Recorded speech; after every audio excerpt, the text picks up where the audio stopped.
प्रदेश में विधानसभा के चुनाव तो साल 2022 में है, लेकिन राजनीतिक दलों ने अभी से तैयारी करनी शुरू कर दी है।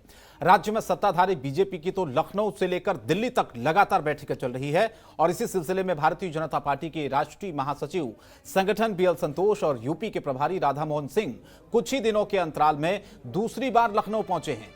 राजधानी में बीजेपी के दिग्गजों की बैठक का दौर चल रहा है। कल से लगातार लखनऊ में बैठकों का सिलसिला जारी है। बैठक में साल 2022 के विधानसभा चुनाव को लेकर रणनीति तैयार की जा रही है और इसी दौरान पार्टी के आगामी कार्यक्रमों की रूपरेखा भी तैयार हो रही है। तो मिशन सीधे सीधे है 2022 का और इसीलिए बीजेपी में बैठकों का दौर लगातार जारी है। दिल्ली से लेकर उत्तर प्रदेश तक बीएल संतोष के यूपी दौरे का दूसरा दिन है और बैठकें हो रही हैं। आज भी पार्टी दफ्तर पर बैठकें चल रही हैं, बैठकों का दौर जारी है। इसमें राधा मोहन सिंह, सुनील बंसल बैठक में शामिल हैं। जाहिर है संगठन को किस तरह से मजबूत किया जाए इस पर फोकस है। कई मंत्री और पदाधिकारी इस बैठक में शामिल हैं। आगामी क्या कार्यक्रम होंगे पार्टी के, इसे लेकर इस बैठक में फिलहाल चर्चा की जा रही है। तो ये उत्तर प्रदेश में आप देखिए 2022 से पहले रणनीति किस तरह से बनाई जाए, संगठन को किस तरह से मजबूत किया जाए, इसे लेकर ये मंथन बैठक जो चल रही है। अवनीश हमारे संवाददाता इस खबर पर सीधे हमारे साथ जुड़ चुके हैं। अवनीश, बीएल संतोष लगातार उत्तर प्रदेश के दौरे पर हैं, एक बैठक अभी चल रही है लखनऊ में। कौन कौन इस बैठक में मौजूद हैं और क्या जो लक्ष्य है सीधे सीधे 2022 है सरकार के सामने, संगठन के सामने कि फतेह 2022 और उसकी तैयारियां अभी से करनी शुरू कर दी है। इसीलिए चाहे दिल्ली हो चाहे लखनऊ हो, बैठकों का दौर लगातार जारी है। क्या अपडेट आपके पास फिलहाल? जी बिल्कुल, देखिए जिस तरीके से सामने विधानसभा चुनाव है और विधानसभा चुनाव को कुछ ही महीने बाकी हैं, तो उससे पहले ही अपनी सियासी जमीन और मजबूत करने की चाह है भारतीय जनता पार्टी की। और इसी का नतीजा है कि केंद्रीय समिति हो चाहे राज्य की संगठन हो, वो पूरी तरह सक्रिय है। और सबसे खास बात है कि सरकार, संगठन और संघ ये तीनों मिलकर आपसी सामंजस्य के साथ चुनावी मैदान में कूदेंगे।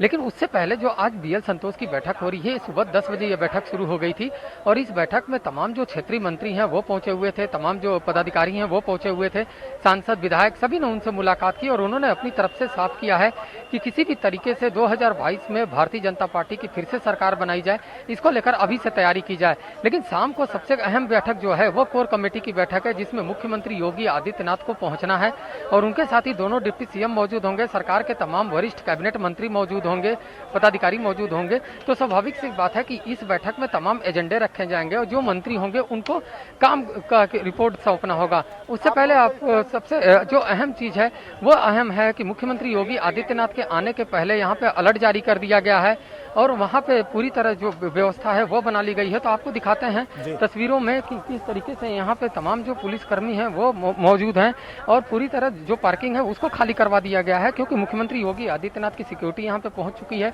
और यहाँ पे थोड़ी ही देर में मुख्यमंत्री योगी आदित्यनाथ पहुँचेंगे, डिप्टी सीएम केशव मौर्य पहुँचेंगे, डॉक्टर दिनेश शर्मा पहुँचेंगे और तमाम सरकार के मंत्री यहाँ पे पहुँचेंगे, जिनके बीच बैठक होगी। बीएल संतोष ये बैठक सुबह से ले रहे हैं, तो ये पूरी तरह बैठक काफी निर्णायक साबित होगी, क्योंकि जब मुख्यमंत्री योगी आदित्यनाथ के सामने तमाम मंत्रियों के कामकाज की रिपोर्ट ली जाएगी, तमाम जो एजेंडा है उसके बारे में बातचीत किया जाएगा और 2017 में जो संकल्प पत्र बनाया गया था उस संकल्प पत्र को लेकर कितना कुछ काम हुआ है उसकी रिपोर्ट ली जाएगी। तो काफी अहम बैठक है और कुछ ही देर में मुख्यमंत्री योगी आदित्यनाथ यहाँ पे पहुंचेंगे, वो बीएल संतोष से मुलाकात करेंगे। वहाँ पे राधा मोहन सिंह भी बैठे होंगे और तमाम जो पदाधिकारी होंगे, जो मंत्री होंगे, उनसे बातचीत होगी और आगे की रणनीति तैयार होगी। बिल्कुल, सभी लोग इस बैठक में मौजूद है अवनीश, जैसा कि आप बता रहे हैं, और मंथन भी चल रहा है। और लेकिन सबसे अहम बात इसमें यह है कि जो परफॉर्मेंस है अब तक क्या रहा, जैसा कि आपने भी बताया, चाहे वो मंत्रियों का हो चाहे वो विधायकों का हो, बीएल संतोष लगातार संगठन के सामने सरकार के जो बड़े मंत्री हैं, उनके विभाग हैं, उनकी रिपोर्ट किस तरह से है और उसका पूरा ब्यौरा लेंगे जाहिर तौर पर, क्योंकि वक्त भी है अवनीश और जनता को जवाब भी देना है। 2022 में सरकार को जिस वादे के साथ जनता के सामने सरकार आई थी, वो वादे कितने पूरे हुए हैं, उन वादों पर कितना खरा उतरे हैं सरकार के मंत्री, विधायक, ये बहुत अहम हो जाता है। पिछले दिनों हमने देखा था अवनीश कि किस तरह से बीएल संतोष ने अलग अलग बातचीत की थी सभी विधायकों से, मंत्रियों से, और उस समय ये कहा जा रहा था कि असंतोष है कुछ विधायकों में, मंत्रियों में, असंतुष्ट नहीं है वो। अभी भी क्या इस तरह की कोई बात है सरकार के अंदर, नाराजगी है विधायकों के अंदर, या सब कुछ ठीक है, all is well Uttar Pradesh की सियासत में इस वक्त? क्योंकि सीधे सीधे केंद्र का जो दखल हम उत्तर प्रदेश में इस वक्त देख रहे हैं, बैठकों का दौर लगातार देख रहे हैं, तो उत्तर प्रदेश को कितनी संजीदगी से लिया जा रहा है, इस बात की जो तस्दीक है ये बैठकें कर रही है अमरीश। जी बिल्कुल, अगर सबसे अहम बात बताएं तो जो मनमुटाव का जो घटनाक्रम देखा जा रहा था कि लगातार देखने में आ रहा था कि केशव मौर्य लगातार बयान दे रहे थे कि केंद्रीय नेतृत्व ही तय करेगा कि 2022 में पार्टी का चेहरा कौन होगा।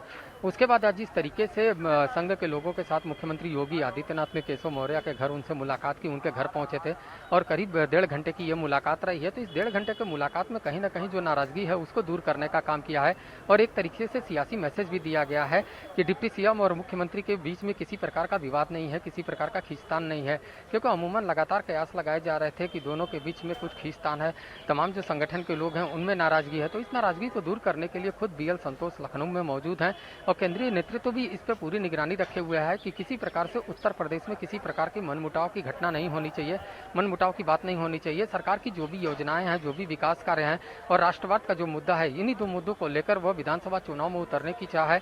तो स्वाभाविक सी बात है कि बीएल संतोष का जो बैठक है वह बैठक में कहीं ना कहीं लोगों की नाराजगी भी दूर करनी है, जो विकास कार्य अब तक हुए हैं उसका लेखा जोखा भी रखना है, संगठन के कार्यों का लेखा जोखा रखना है और संगठन ने अब तक जितने अभियान चलाए हैं उसका लेखा जोखा रखना है, क्योंकि साफ तौर पर केंद्रीय नेतृत्व ने अपनी तरफ से तय कर दिया है कि आने वाले विधानसभा चुनाव में उन्हीं को टिकट मिलेगा जिनकी बूथ से अच्छी रिपोर्ट मिलेगी। तो स्वाभाविक सी बात है कि बूथ से जब बेहतर रिपोर्ट मिलेगी तभी कुछ आगे की रणनीति बनाई जा सकती है और जितने भी विधायक हैं उनकी रिपोर्ट ली जाएगी, उस रिपोर्ट के आधार पर ही उनका अगला टिकट तय किया जाएगा। अगर उनका रिपोर्ट संतोषजनक नहीं होता है तो कहीं ना कहीं स्वाभाविक सी बात है कि उसमें कटौती की जा सकती है और विकल्प भी बूथ को ही देना है। तो तमाम जो बूथ है वो विकल्प भी देगा, जनता भी उनके कार्यों की रिपोर्ट कार्ड बनाएगी। तो इसी सब को लेकर मंथन चल रहा है और बीएल संतोष एक ऐसे नेता है जो कहीं ना कहीं जो जमीनी सियासत है उसके महारत हासिल कर चुके हैं, क्योंकि तमाम जो साउथ में अगर देखा जाए तो दक्षिण भारत में लगातार पन्ना प्रमुखों का उन्होंने प्रयोग किया था और पन्ना प्रमुखों का जो प्रयोग है वो काफी कारगर साबित हुआ था और इसमें भारतीय जनता पार्टी को बहुत ही सफलता हाथ लगी थी।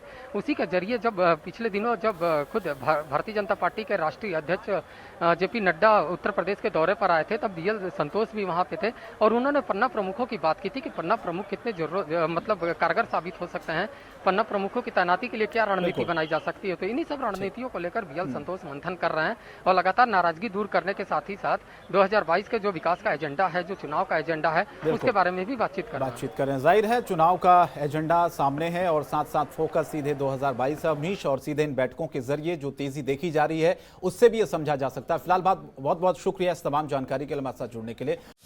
खबरों के निष्पक्ष विश्लेषण के लिए सब्सक्राइब करें Janatantra TV and press the bell icon. Never miss any update.